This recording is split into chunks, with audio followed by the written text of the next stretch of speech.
I asked you guys on Twitter what your favorite Pokemon were, so I took some of the responses and drew them. Hope you enjoy. So I start out by sketching the layout of what I'm thinking of and placing where the Pokemon will go in the picture.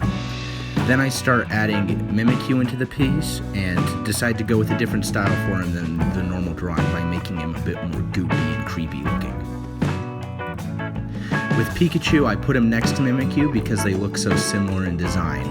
And then I add an outstretched arm because I wanted to make Pikachu look like he was confused by Mimikyu. And then I add a shocked Pikachu face because it makes him look more scared of Mimikyu. And so then I add like a curved hand trying to make him look like he's trying to understand him.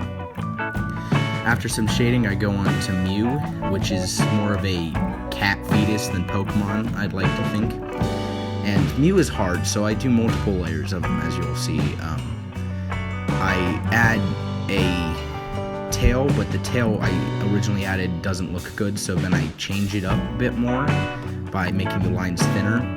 With Magikarp, I make him look more like a fish out of water, and I decided to do this by drawing him at a different perspective than I normally do, which is very difficult for me to do, but I feel like because of that, he turned out as one of the better characters in the piece. With Bulbasaur, I decided to make him look scared, but then I added him more, made him look more happy because he's with his friends. And because of that, I feel like he also is one of the better characters in the piece. After some shading, I move on to Oshawott, which is the next Pokemon in the piece. I started out with a rough understanding of how I wanted Oshawott to go, but then after that didn't look right, I changed him up and made him more in line with his normal design by moving his mouth and his eyes. After some detailing on Mimikyu and Pikachu, I go on to Sylveon. I start off with the head because that is easier for me. Sylveon started out looking really creepy until I gave it more cutie sort of details, such as the long feet and the thick long feet and the ribbons. The ribbons were very hard to add on because they were very hard to predict where I wanted them to go, and so I had to experiment with drawing them on. And then I try and make the lighting and background look a bit better by adding some ideas of what I want, and then with the sun I didn't like the light beams coming from it, and then after that I add some shading to the clouds and the birds, and then we go on to inking. With the inking, I start out by making some details on the Pokemon stick out, such as Pikachu's red dots on his face, and then I go on and add more details to Mimikyu, such as his goop, because we all need more goop in our life. With Bulbasaur, I add more green to his spots by inking them in a darker green, and with his toes I add a smaller brush strokes to it. With Oshawott, I add some more smaller brush strokes to that. As you can see, I didn't really ink any of the detailing that I did in the sketching phase because I normally add that in my shading process to make it have more of a cel-shaded look.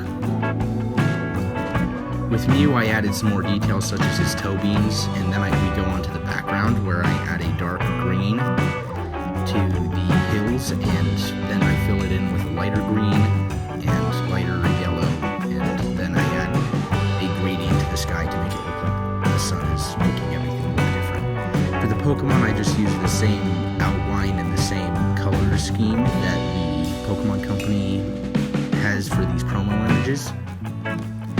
And then I just select the color grab tool and then change the colors. With gradient, I decide to change, for the lighting, I use the opacity tool so then I can have like a gradient of between colors. And with the Pokemon, I start doing what feels natural to me, and since I added a light source, it makes it easier for me to know where I want the light to come from and where the shadows are going to be. Because of that, I feel like the Pokemon look more grounded in this self-shaded in society, which makes it look way better than just leaving it unshaded.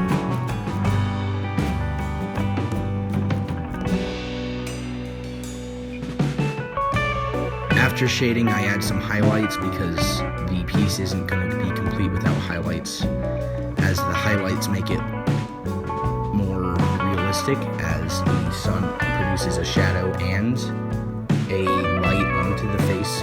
And then I add some shadows behind the Pokemon because the piece goes behind, and then I add clouds in a different way that I normally would, so I'm really proud of those. After that, I add a dark outline around the Pokemon to make it more in line with my style, because I had a dark outline over everything.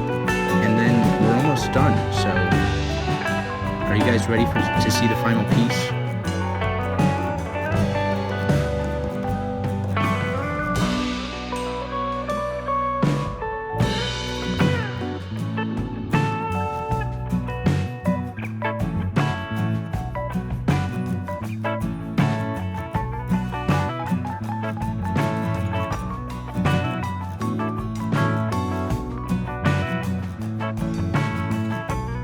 Thank you for watching the video. Please remember to like and subscribe if you want more content like this, and comment down below what you think I should draw next.